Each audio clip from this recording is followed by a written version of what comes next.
Hey guys, and welcome back to this channel. In this video I'll be showing you guys basically how you can find your first subscriber on YouTube.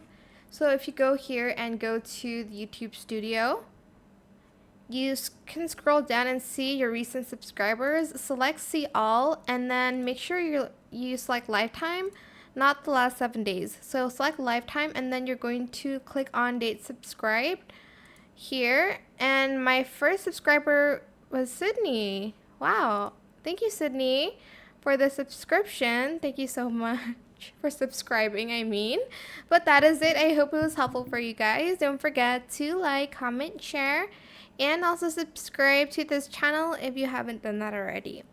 If you have any more questions about this video, just leave it in the comment section down below. I will try my best to answer them all for you guys.